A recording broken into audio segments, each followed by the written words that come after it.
Bien, nous pouvons donc retourner au théâtre avec ce prologue du Malcontent. Donc j'ai écrit au tableau un certain nombre des noms des dramaturges dont j'ai parlé jusqu'à maintenant. Je suis donc dans cette pièce écrite par John Marston, mais le passage que je commente en ce moment a été, lui, rédigé par John Webster pour la troupe des King's Men, pour la troupe de Shakespeare. Donc, le dialogue se poursuit, c'est une scène assez brève, une sorte de prologue entre ce young gallant, ce jeune aristocrate qui est joué par Sly, et puis des comédiens de la troupe qui jouent leur propre rôle.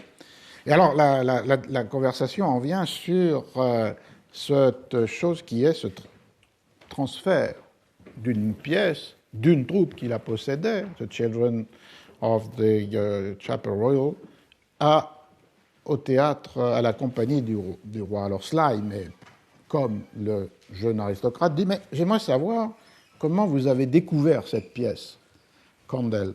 En vérité, monsieur, le livre était perdu, ce book. Et comme il était dommage qu'une si bonne pièce fût ainsi perdue, nous l'avons trouvée et nous la jouons. » Sly, le jeune aristocrate, je me suis demandé comment vous pouviez la jouer, puisqu'une autre compagnie y a quelque intérêt. Condell. Pourquoi ne jouerions-nous pas un Malevole en in folio, puisqu'ils ont joué un Geronimo en in decimo sexto? Ainsi, ils nous ont procuré un titre pour notre pièce, nous l'appelons l'un pour l'autre. Quel ajout avez-vous fait? À vrai dire, très peu. Comme la salade au banquet, juste pour distraire un peu plus longtemps et pour remplacer l'usage peu coutumier de la musique dans nos théâtres. Je dois vous quitter, monsieur. Alors, un échange aussi, là, qui pourrait paraître banal, anodin, mais qui met en jeu, évidemment, la compétition des théâtres, voire même la guerre des théâtres. D'abord, il y a ce point à souligner, surtout dans des séminaires qui posaient souvent la question « qu'est-ce qu'un livre ?» Toujours, le manuscrit d'une pièce est désigné dans le langage élisabétain comme « the book ». Ça n'implique pas qu'il s'agit d'un livre au sens d'un ouvrage relié, c'est le manuscrit de la pièce, et c'est le lexique à la fois du théâtre, puisque le livre le plus important pour la troupe, c'est le prompt book, c'est-à-dire ce livre qui donne l'état du texte avec éventuellement des additions ou des suppressions et qui organise la représentation en indiquant dans les marges des entrées, des sorties, le moment où la musique doit être présente et aussi un minimum d'indications scéniques. Donc le book, c'est le prompt book, et en même temps c'est le manuscrit qui a été lu et révisé et censuré par le Master of Revels, cet officier de la cour qui a la maîtrise sur les textes qui sont représentés au théâtre, d'abord à la cour, mais aussi à la ville. Et donc, du coup, c'est un book, un livre qui a une valeur juridique d'autorisation du texte et, d'autre part, une valeur dramaturgique d'organisation de la représentation. Et c'est le même lexique qui est employé, paradoxalement, par la communauté des libraires et imprimeurs, puisque les entrées pour obtenir un write-in copy sont toujours avec the book of et le titre de la pièce, alors qu'évidemment la plupart ou même la totalité de ces books, une fois qu'ils sont imprimés, ne sont pas des books, ne sont pas des livres, appartiennent à une classe particulière d'imprimés d'après les statuts de la communauté des libraires et imprimeurs qui s'appelle pamphlets. Et en anglais, ça n'a pas forcément le sens qu'on en donnerait en français. C'est pas le contenu pamphlétaire qui fait le pamphlet, c'est le fait qu'il s'agit d'un ouvrage imprimé non relié. Et une traduction pourrait être brochure dans ce cas-là, ou bien ouvrage broché. Donc on a the book. Alors le book était perdu, dit Condell, et ils l'ont récupéré et ils vont jouer la pièce. The book was lost. Ensuite, il y a cette allusion à un élément de cette guerre des théâtres qui est le vol réciproque des pièces, qui prouve à la fois qu'il y a des conditions de représentation extrêmement contrastées, mais qu'en même temps, la même pièce peut être ajustée, adaptée à l'une ou l'autre de ces conditions de représentation. Et l'allusion qui est faite ici par Condell à un précédent vol, mais qui serait le vol des Children of the Royal Chapel par rapport à un texte que possédaient les hommes du roi. C'était le texte qui est appelé ici Geronimo. En fait, c'est un texte qui était la première partie, mais écrite postérieurement, de la grande tragédie de Thomas Kyd, The Spanish Tragedy.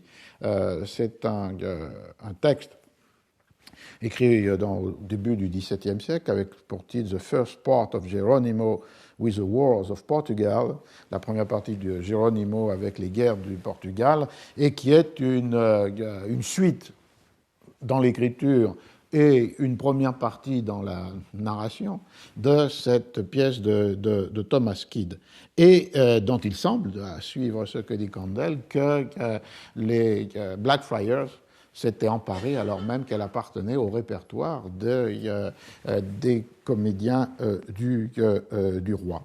Alors le fait intéressant, c'est la manière dont ce vol est mentionné, puisqu'il dit « Ils ont joué un Geronimo en in decimo sexto », c'est-à-dire dans un des formats du livre imprimé qui est le in 16, qui est un des plus petits formats. Donc, c'est l'idée que cette grande tragédie, appropriée par des enfants qui jouent dans un théâtre qui est évidemment de dimension beaucoup plus réduite que le Globe, est comme une réduction du format. Et cette pièce, qui était peut-être un in-folio au Globe, devient un in 16 dans les voix et les jeux des enfants de la chapelle royale. Et c'est pourquoi il fait l'inversion de ce vol. À vol et demi, eux se sont emparés d'une pièce qui avait été abandonnée. Donc ils jouent la pièce de Marston, The Malcontent, mais qu'il la joue en agrandissant le folio, puisque pourquoi ne jouerions-nous pas un Malévolé en in folio? Et ici, c'est la pièce qui acquiert au Globe cette dimension du plus grand des formats du livre. C'est un jeu intéressant sur le thème, la scène et la page, puisqu'ici, c'est les références au monde de l'écrit imprimé qui servent à désigner deux formes très contrastées de la représentation théâtrale, celle de la miniature, ou supposait-elle, à l'intérieur du Blackfriars, du Private Hall, et celle de la grande scénographie sur la plateforme du théâtre du Globe. Et puis, là, donc du coup, c'est un échange de mauvais procédés qui entraîne cet croisement des deux pièces, et de là la plaisanterie faite par Condell sur le fait que maintenant cette pièce, évidemment, qui était comme une rétorsion par rapport à un larcin préalable, il l'appelle One for Another, une pièce pour une autre. Vous nous en avez pris une, nous vous en prenons une. Et la remarque peut-être la plus importante, c'est quels ajouts avez-vous fait? C'est-à-dire qu'ici, passant du line 16 au folio, la pièce doit être modifiée. On ne peut pas garder sa structure telle qu'elle était, voire même son texte, au Blackfriars pour la jouer pour le Globe. Et ce à quoi fait allusion Burbage, c'est l'idée qu'il y a un usage peu coutumier de la musique dans notre théâtre, c'est-à-dire pour la Compagnie du Roi sur le théâtre du Globe. Et effectivement, il n'y a pas les parties chantées qui sont propres aux enfants des compagnies d'enfants. Et il n'y a pas les parties musicales qui sont données à des ensembles instrumentaux. Et donc, du coup, la pièce de Marston, qui était organisée en rapport avec ces parties chantées ou musicales, deviendrait plus brève, représentée au Globe, et de là, la nécessité d'ajouter quelque chose pour distraire un peu plus longtemps. Et ces ajouts, c'est justement ce que les spectateurs sont en train d'entendre, c'est-à-dire ce prologue, cette induction, et ce sont les scènes qui ont été ajoutées et par Marston, augmented by Marston, premier auteur, et par Webster, second auteur. On a ici le fait qu'on peut le vérifier lorsque les éditeurs de la pièce ont comparé le texte du troisième quarto, celui que je commande puisque c'est là qu'apparaît ce fragment, et le texte des deux premiers quartos, le texte est évidemment un quart plus long, de façon à compenser cette absence des parties musicales et instrumentales. Pour entertain a little more time, pour avoir un peu plus de plaisir ou de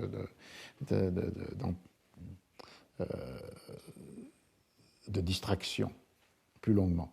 Alors le dernier élément dans cette induction, dans ce prologue, c'est quelque chose qui est aussi un trait qu'on retrouve chez Shakespeare, c'est-à-dire le fait que dans la bouche de ce jeune galant, de ce personnage, mais qui est lui-même ridicule, il y a comme une critique possible non seulement de la pièce telle qu'elle a été révisée, augmentée, mais aussi une critique possible du public. Et on a cette structure, cette situation paradoxale qui est que le public qui assiste de facto à la représentation est, dans les répliques de certains des personnages, la cible et donc du coup d'une dépréciation ou d'une disqualification. La fin de cela et du passage est celui-ci, parce que le cousin qui accompagne le jeune galant a cette remarque sur le public qui est un public considéré comme un public d'ignorants ou un public profondément populaire. Le passage le plus clair à partir de cela, c'est en fait dans la bouche du jeune galant, du rôle joué par Sly, lorsqu'il évoque « Si 50 des Grecs qui s'entassaient dans le ventre du cheval avaient mangé de l'ail, croyez-vous que les Troyens n'auraient pas reniflé leur traîtrise ?» Et donc c'est une allusion avec le fait un mot qui était employé très souvent pour disqualifier socialement le public du théâtre, des amphithéâtres publics, et qui est les stinkards, ceux qui sentent mauvais de la bouche, ceux qui ont une haleine mauvaise, et qui renvoyaient immédiatement à une catégorisation d'un populaire bas et commun, vulgaire, par rapport au public différent, et en particulier de ceux qui tenaient ce discours de dépréciation sur le plus grand nombre présent dans le théâtre. Et Cyclo, qui est ce cousin que j'évoquais, parle à un certain moment de « all this company », quels sont tous ces gens qui sont là, comme si la promiscuité du théâtre du Globe le choquait par rapport à cet espace plus réservé et plus choisi, qui était celui de la salle des Blackfriars. Et là, alors cet élément, on le retrouverait aussi, par exemple, dans Hamlet, lorsque Hamlet déprécie le public incapable de goût, qui est celui-là même qui assiste à la représentation d'Hamlet.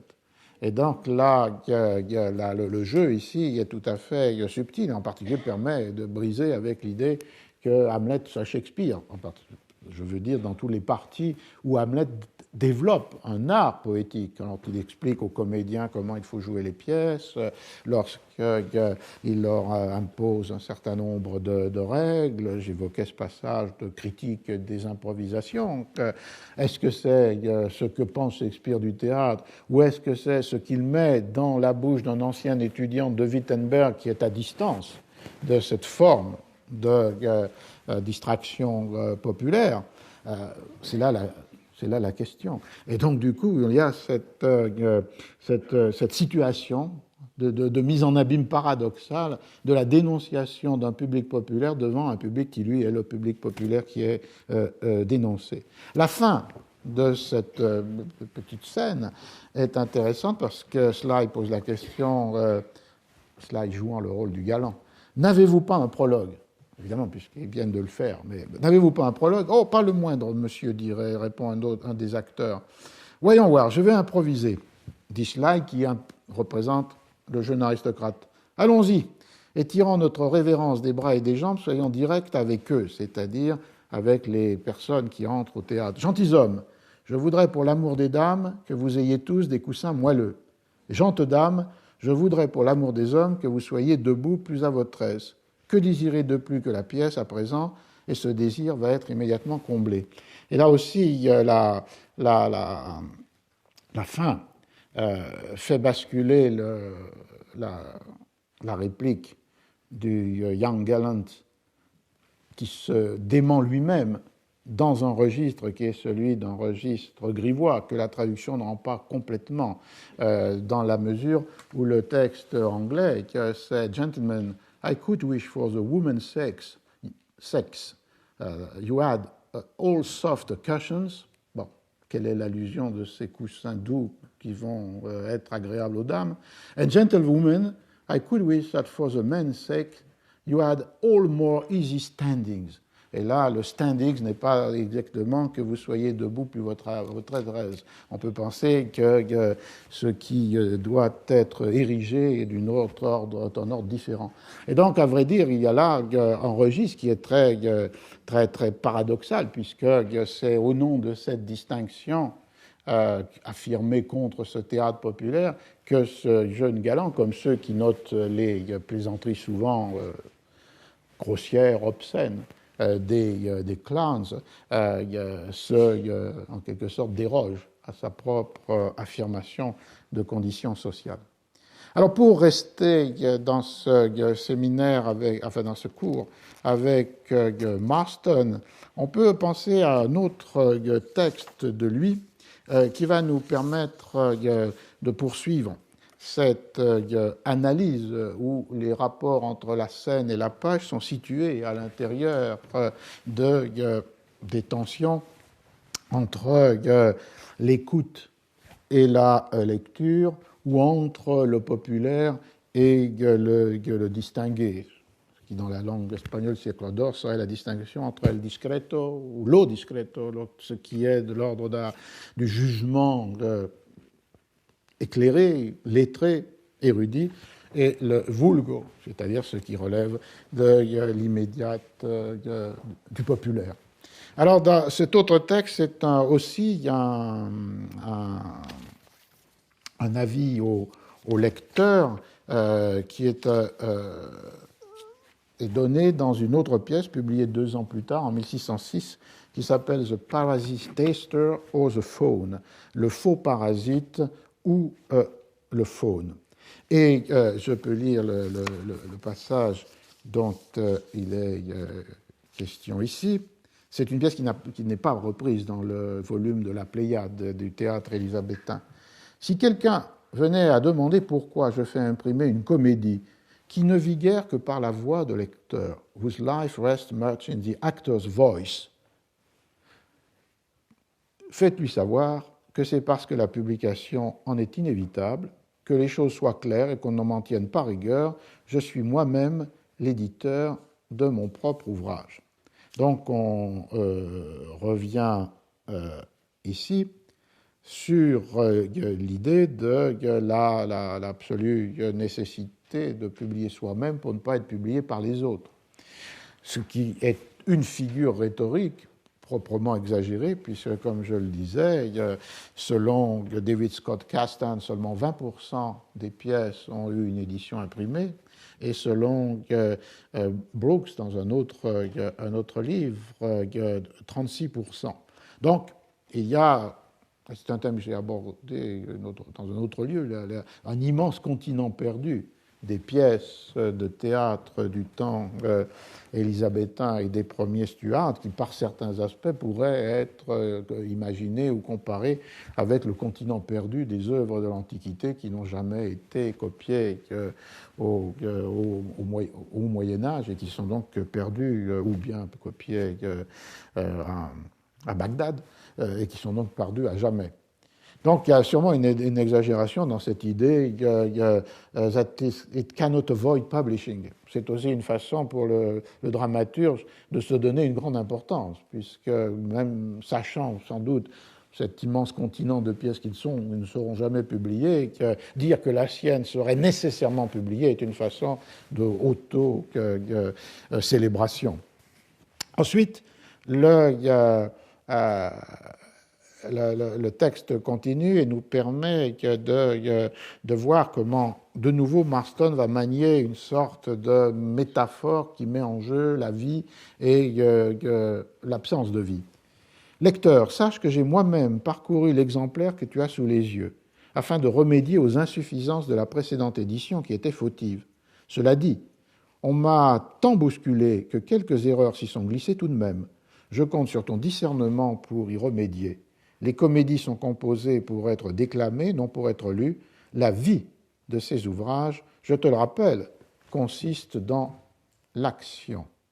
The life of these things consists in action.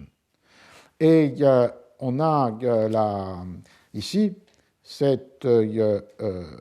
une deuxième édition en la même année, 1606, de la pièce, et qui, sur sa page de titre, indiquait corriger des nombreuses fautes qui s'étaient glissées dans la première édition en raison de l'absence de l'auteur. Sur la page de titre, on trouve ça. Donc, and now corrected of many faults, which by the reason of the author's absence were let slip in the first edition.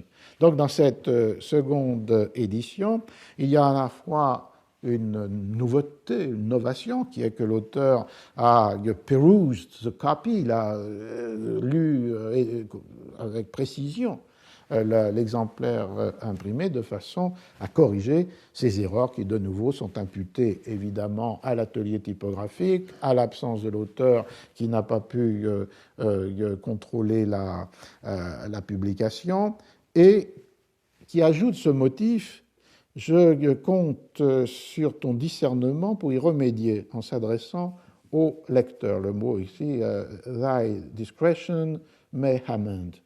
Et c'est un petit point dans l'histoire de l'édition au XVIe, XVIIe siècle, les dispositifs de la correction. Et l'on voit qu'on en a plusieurs, certains qui sont inscrits dans le livre lui-même lorsque l'errata est publié dans la même composition typographique. On ne revient pas sur les fautes, mais on les indique en proposant au lecteur de substituer une leçon correcte à la version erronée. On a un deuxième cas lorsque des feuillets volants sont introduits dans chacun des exemplaires. On a une troisième situation lorsque quelqu'un, correcteur ou auteur, corrige à la main tous les exemplaires du tirage de l'édition. Et puis, il y a ce cas que Marston mobilise ici et qu'on trouve dans de nombreux exemples en Angleterre. Il y avait un article de James Bean dans les Papers of the Bibliographical Society, the Library, qui montrait que très souvent, il y a comme une délégation au jugement du lecteur de la correction elle-même. Et ici, discretion, le discernement du lecteur va produire la correction. Ce qui reste commun entre les deux éditions, le premier texte que j'ai lu et puis le second qui appartient à cette édition corrigée, c'est que le jeu que Marston introduit cette fois-ci non plus sur l'âme et le corps, mais sur la vie. Et on voit que le mot de life est présent dans la première édition, whose life rests much in the actor's voice, la vie est dans la voix des acteurs, ou bien dans l'édition corrigée, le texte étant la vie de ces choses réside dans l'action. Donc on a l'idée de la localisation dans la profération de la parole et dans le mouvement scénique de ce qui est la vie, l'équivalent ici de ce qu'il emploie comme âme dans l'autre texte, et l'opposition étant qu'effectivement l'édition imprimée est privée de cette vie.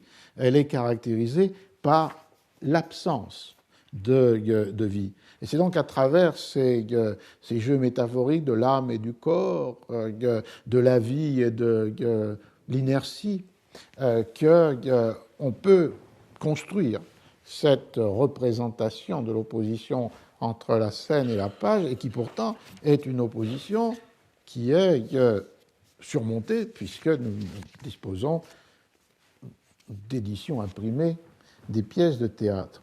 Alors pour poursuivre, je voudrais évoquer deux autres raisons de la publication imprimée, et qui ne seraient plus liées à cette idée de devancer une publication piratée, avec la déploration de la perte qu'entraîne ce geste pourtant nécessaire, mais qui ont à voir avec les conditions mêmes de la représentation ou qui ont à voir avec la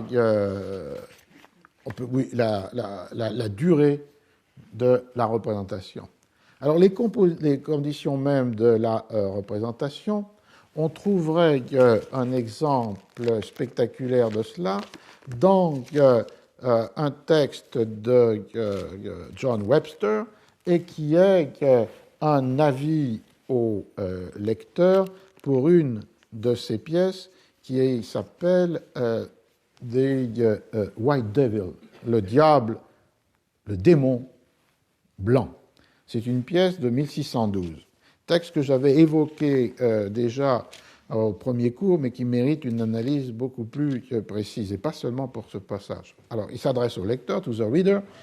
En publiant cette tragédie, je ne fais que me mettre au défi de prendre cette liberté, comme d'autres l'ont fait avant moi. Non que je cherche des éloges, car nos haec novimus esse nihil. On sait que ces choses ne sont rien. Mais simplement parce qu'elle a été jouée pendant un hiver très morne, dans un théâtre si peu confortable et si sombre qu'il n'a pas bénéficié, cette tragédie, qu'il n'a pas bénéficié, ce qui est le seul plaisir et le seul but d'une tragédie, d'un public suffisamment nombreux, ni capable de l'apprécier. Et étant donné que j'ai remarqué depuis lors que la plupart des gens qui viennent dans ce théâtre ressemblent à ces ânes ignorants, lesquels, quand ils se rendent chez un libraire, demandent non pas de bons livres, mais les dernières nouveautés, je la présente au public sous cette forme imprimée. Alors, on a là un texte, je crois, qui est intéressant, d'abord pour les conditions mêmes de la représentation. Je me réfère au texte anglais. Le fait qu'il évoque cet open and black theater, qu'il évoque le dull the time of winter. Donc, on voit bien là les effets sur cet espace ouvert, ce grand espace ouvert d'un climat qui n'est pas toujours clément à Londres. Donc, le théâtre ouvert à tout vent, un théâtre qui, malgré l'heure de la représentation, était plongé dans une certaine obscurité. Il y a des conditions de l'écoute qui étaient loin d'être parfaites. Et de là, le paradoxe établi et malheureusement mal rendu, je crois, par la traduction, c'est le fait que le véritable auditoire, et le terme employé par Webster est auditory, qui a été traduit par public. Mais je crois qu'il faudrait mieux garder auditoire, parce que son paradoxe est de considérer que le véritable auditoire de la pièce va être constitué par le public de ses lecteurs. Et que donc là, le full and understanding auditory est paradoxalement des gens qui ne vont pas écouter, sinon écouter avec leurs yeux, le texte dans une nouvelle forme qui va rendre justice plus adéquatement au texte lui-même. Et vous voyez apparaître aussi ce thème de la dépréciation des spectateurs, en particulier tous ces masses des spectateurs des Ground Leagues, de ceux qui sont debout sur le yard, et il les compare là encore avec ceux qui rentrent dans les librairies et qui veulent non pas des good books, but new books, qui sont attirés seulement par la nouveauté. Et dans la suite du texte poursuit cette dépréciation du plus nombreux public, désigné comme une uncapable multitude, une multitude incapable, dont l'absence de jugement est capable d'empoisonner, to poison, ce qu'il qualifierait comme the most sententious tragedy, la tragédie la plus savante. C'est ainsi que ça a été, que c'est traduit ici. Si l'on s'avisait de présenter devant un pareil auditoire la tragédie la plus savante qui ait jamais été écrite, en respectant toutes les règles, comme la noblesse du style, la gravité des personnages, en l'enrichissant avec un cœur admirable, en faisant de la mort une réalité vivante, chez un messager plein de fougue et de conviction, même après un moment si divin, le souffle d'une multitude ignorante est capable de l'empoisonner, de sorte qu'avant de la jouer, l'auteur doit se résoudre à jouer à chaque scène ce mot d'Horace, et bien un fragment de citation en latin. On voit donc le même mécanisme de dépréciation du public, avec d'ailleurs la même allusion presque physique à the breath, le souffle et les mauvaises haleines de Webster dans un autre texte qu'il a écrit, celui qu'on a commenté préalablement, sont là présentes. Et quelle est cette incapacité du plus grand nombre face au plus sententious tragedy? C'est quelque chose qui a à voir à la fois avec l'absence de savoir, de connaissance, d'érudition, et quelque chose qui a à voir aussi avec les conditions même de la représentation qui rendent difficile l'écoute des vers du dramaturge. Parce que le mot the most sententious tragedy a été traduit comme la tragédie la plus savante, c'est acceptable, mais le sens est beaucoup plus précis. Sententious vient du latin sententia, c'est-à-dire les sentences, c'est-à-dire les lieux communs, mais dans le sens du sublime, du lieu commun parce que universel.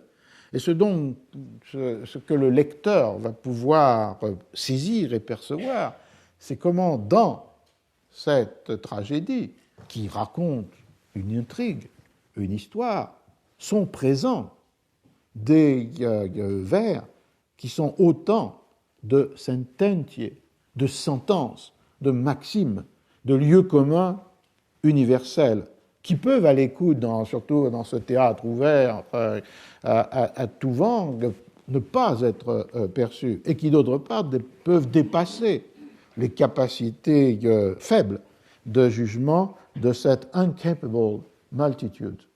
Et donc, la première exigence du texte de théâtre, lorsqu'il est pensé dans cette perspective, c'est sa construction à partir d'un modèle rhétorique où l'essentiel, c'est le rapport entre le particulier et l'universel. Le particulier, c'est celui de l'histoire qui est montrée sur la scène, et l'universel, c'est celui des sentences sublimes que l'histoire illustre, soit parce que ce qui advient dans l'histoire est une exemplification d'une morale universelle, soit parce que d'une situation particulière, narrée, déplorée par un personnage, est tirée une morale universelle. Et ce jeu qui, dans la rhétorique ancienne, s'appelle entre la thèse et l'antithèse, ce n'est pas la contradiction, c'est le fait qu'il y a une articulation permanente entre le registre du particulier du plot, de l'intrigue, et le registre de l'universel des sentences. On voit donc qu'en écrivant Sententious Tragedy, Webster implique beaucoup plus que l'idée, ou seule l'idée, d'une tragédie savante. Il implique l'idée de cette structure même de l'écriture, mais qu'on retrouverait aussi dans le théâtre français. Corneille est largement fondé sur cette articulation dans les tragédies entre une narration dramatique d'un événement ou d'une histoire particulière, et d'autre part, les fameux vers qui pouvaient se graver dans les mémoires et qui sont ceux des maximes universelles qui sont illustrées ou qui sont déduites des conduites particulières des personnages. Et on voit du coup, on comprend du coup comment Webster, qui écrit forcément pour le théâtre, si vous êtes dramaturge, en fait, a comme auditeur idéal, implicite, un lecteur.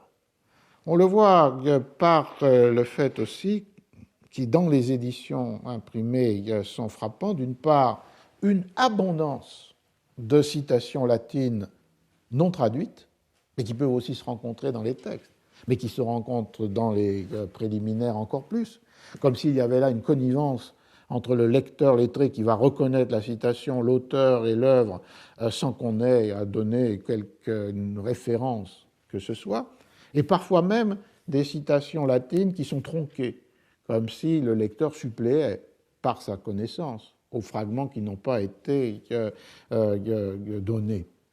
Et d'autre part, il y a un autre trait qui caractérise cette vision poétique du texte de théâtre, c'est-à-dire d'élever le texte de théâtre du bas statut du théâtre au statut élevé de la poésie, et qui suppose, dans ce cas-là, la publication imprimée, adressée à un lecteur qui est souvent qualifié de judicious, qui a du jugement, qui sait juger.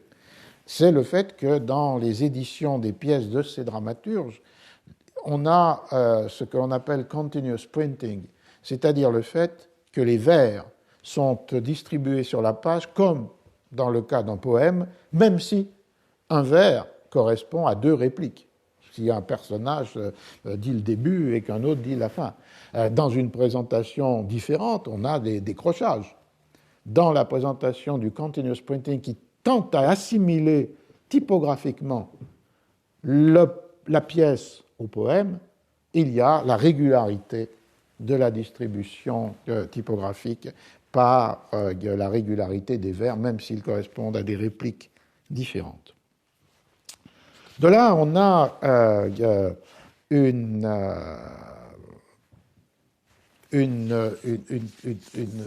attention à cette idée que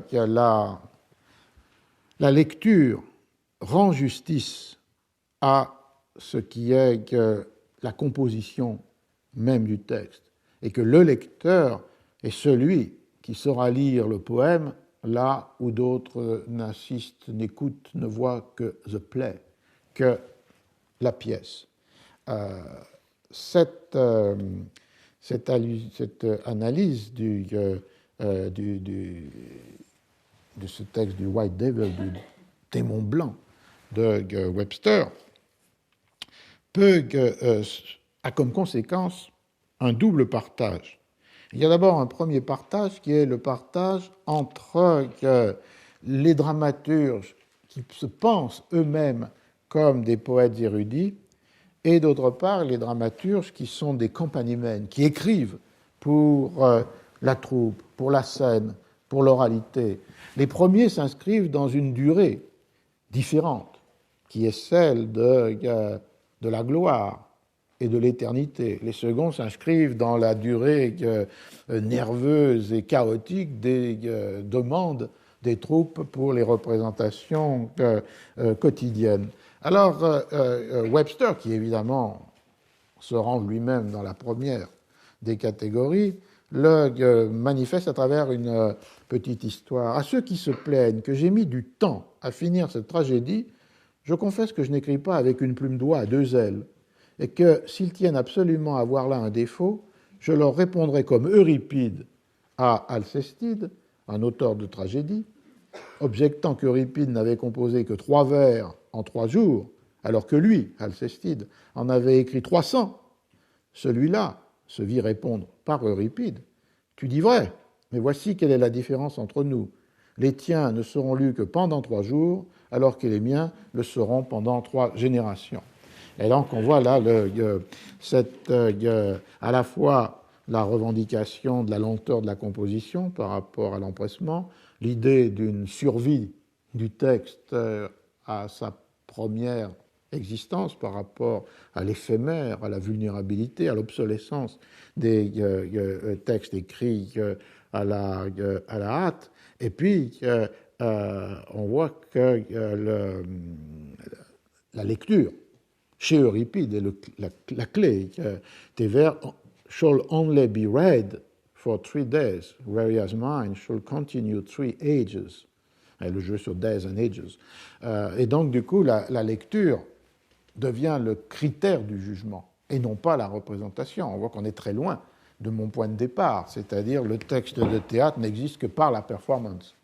On y est très loin parce que Webster oppose le dramaturge comme poète au dramaturge comme homme de la troupe, homme de la compagnie théâtrale, et qu'il se construit Euripide comme la figure emblématique de la première réalité, et s'inscrivant dans cette perspective ou lignée. La seconde conséquence, c'est que dans la fin de ce texte, pour rendre hommage à ses contemporains, Webster va évoquer 6 noms qui sont des noms d'auteurs contemporains, mais il ne les qualifie et ne les classe pas de la même manière.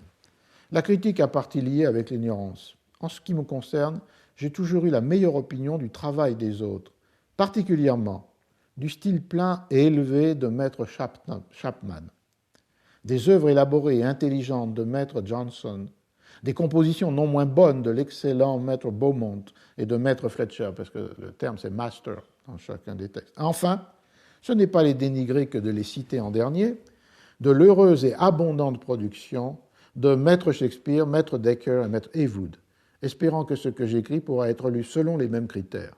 Et je tiens à préciser que, si, grâce à la force de mon jugement, je connais bien leurs mérites, même si je suis silencieux dans mon œuvre à leur sujet, je sais néanmoins, sans les flatter, dire ceci de la leur avec Martial, ces monuments ne savent pas mourir. Non morunt haec monumenta mori. Alors on voit qu'il y a une classification qui oppose, même si c'est pour les associer dans la louange, d'un côté 4 dramaturges qui sont qualifiés à partir de leur style élevé, heightened, qui sont qualifiés à partir de leurs œuvres travaillées, labored, de leurs œuvres qui ont une puissance intellectuelle, understanding, et aussi dans le...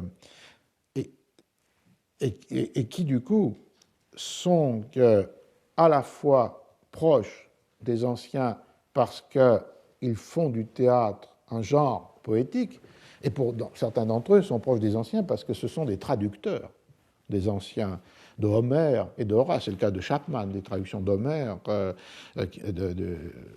premières sont dues à Chapman.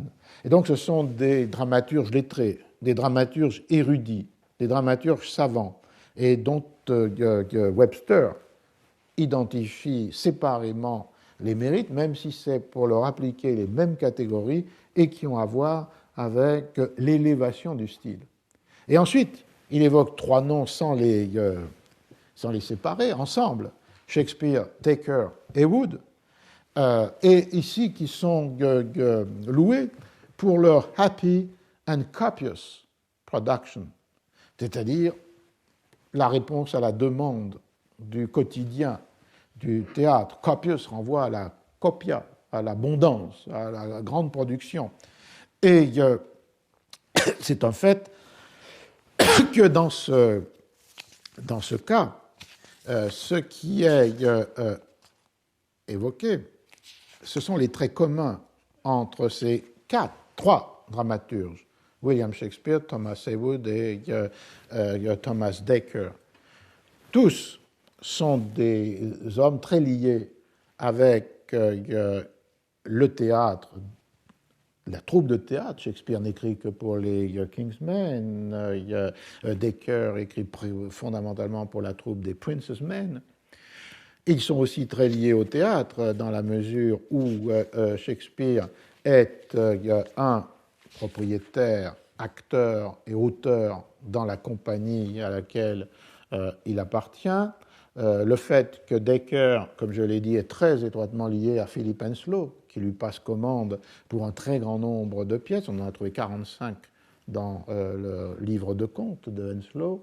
Et Heywood publie en 1612 un texte très important qui s'appelle Apology for Actors, qui est une défense du théâtre et des acteurs contre leurs détracteurs au nom d'une dignité esthétique et d'une utilité morale du théâtre et des acteurs. Donc, il y a un lien très fort entre ces trois dramaturges et le monde du théâtre, des troupes, des entrepreneurs de théâtre. Il y a un deuxième trait qui est l'allusion faite à la copious industry, l'abondante production. Elle est particulièrement forte chez Thomas Heywood, qui prétend en 1633 avoir écrit 220 pièces. Et il ajoute « in which I have had either an entire hand or at least a main finger », dans lesquelles j'ai eu soit toute la main, c'est-à-dire qu'il a écrit la pièce en son entier, soit, en référence à la collaboration dont je parlais, a main finger. Il est le principal doigt d'une pièce écrite avec d'autres doigts et d'autres mains. Donc il y a là un deuxième trait, c'est d'être des auteurs prolifiques, tout particulièrement Heywood. Un troisième trait, c'est le fait qu'ils sont des auteurs qui ont pratiqué l'écriture en collaboration. Donc pour Heywood, c'est immédiat avec ce qu'il dit lui-même, la main entière ou un droit principal, et ce que le registre de contes de Henslowe permet de voir. Pour Dekker, c'est parallèle, et pour Shakespeare, effectivement, c'est peut-être moins immédiatement visible, mais une des révisions importantes du corpus shakespearien en ces dernières années est d'avoir fait ressortir les œuvres écrites en collaboration. On le sait bien pour la période finale de sa vie avec les trois œuvres écrites avec John Fletcher, qui étaient The Two Noble Kinsmen, les deux nobles cousins, Henri VIII et le Cardenio perdu, mais on a d'autres pièces écrites en collaboration, par exemple la pièce de Périclès, un des plus grands succès de Shakespeare en termes du nombre des éditions et des représentations, et même si sur les quartos de Périclès, le nom seul de Shakespeare apparaît. Mais cette réduction à l'unité pour un auteur qui à l'époque est déjà fameux et peut faire vendre, n'implique pas la même réalité pour la composition même de la pièce. Et le point poussé jusqu'à un certain extrême, c'est le fait que récemment, dans les œuvres de Thomas Middleton, Gary Taylor a intégré Macbeth, Measure for Measure, et une troisième pièce de Shakespeare, considérant qu'elles étaient le résultat de collaboration avec Middleton. Donc il y a une révision profonde du corpus shakespearien à partir de la présence d'un Shakespeare collaborateur. Une des pièces qui pourrait aussi illustrer ça, c'est la pièce qui s'appelle Sir Thomas More, qui est une pièce dont on ne connaît qu'un manuscrit, dans laquelle il y a au moins 5 mains différentes de dramaturges, et l'une d'entre elles serait celle de Shakespeare. Donc on voit bien comment Webster introduit cette distinction à l'intérieur de la louange entre 3 ou 4, Beaumont et Fletcher, dramaturges érudits, dramaturges savants, et qui d'ailleurs ont un statut, une condition sociale plus élevée, et puis d'autre part, les producteurs de pièces pour les troupes, qui sont respectables et qui sont notables, mais qui en même temps ne sont pas sur le pied d'égalité avec les premiers. C'est pour lui une autre façon de mettre en jeu, de faire rejouer dans ce texte de l'avis au lecteur du White Devil l'opposition entre le poème et la pièce, et qui joue, on le voit, pour l'opposition entre le spectacle et le livre, entre l'écoute et la lecture, entre les dramaturges érudits et les dramaturges qui sont des compagnies mènes. Et la conclusion étant évidemment pour lui de s'inscrire dans le premier groupe de ce paradigme ou de cette série d'oppositions. Il publie son texte, il le destine à la lecture et il voudra être considéré comme Euripide voulait l'être. Son texte qui survivrait durant 3 ages et non pas seulement 3 days. Alors le dernier texte, très rapidement, pour terminer aujourd'hui, il y a un autre et dernier exemple d'une pièce de Webster, mais dans son avis aux judicious readers, aux lecteurs judicieux, aux lecteurs qui a du jugement. C'est une pièce publiée en 1623 qui s'appelle The Devil's Law Case, le procès du diable. Il affirme: une grande partie de l'élégance de cette œuvre, je l'avoue, réside dans l'action. Mais aucune action ne peut jamais paraître élégante quand la bienséance de la langue et la structure ingénieuse des scènes n'arrivent pas à créer ensemble une harmonie parfaite. Donc il reprend évidemment le lieu commun obligé. La vie, l'âme réside dans l'action, dans la voix des comédiens. Et si on n'admet pas ce point de départ, on n'écrit pas de théâtre. Mais en même temps, il nuance ou corrige encore plus que dans d'autres textes ce primat de la performance, puisque pour lui, l'action dépend de deux éléments qui sont purement textuels et purement poétiques: the decency of the language, qui a pu renvoyer à la fois à l'adéquation du langage à la situation, et aussi à the decency, la décence poétique d'un langage qui doit éviter le bas, le registre bas de beaucoup de pièces de théâtre, et d'autre part, ce qu'il décrit comme the ingenious structure of the scene, et qui est la manière d'organiser avec génie, ingenious, plus qu'ingénieux, enfin, ou alors c'est avec un sens très, très fort,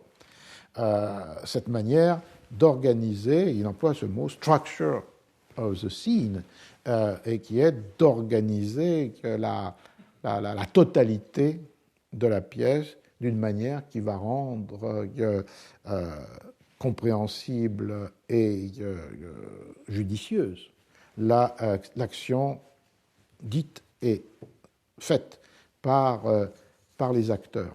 Donc, c'était une seconde raison sur laquelle je voulais insister pour l'idée de la publication par rapport à la représentation, c'est-à-dire des conditions mêmes de la représentation doublées d'une représentation par le dramaturge de sa propre écriture et sa localisation comme poème ou son utilisation comme pièce. Je commencerai la fois prochaine par une autre raison qui nous ramènera aux conditions de la représentation, mais en même temps sous une autre modalité, c'est-à-dire le rapport entre la durée tolérable, acceptée, conventionnelle de la représentation de théâtre et d'autre part la longueur des pièces, soit dans leur forme manuscrite, le plus souvent perdue, soit dans leur forme imprimée. Merci.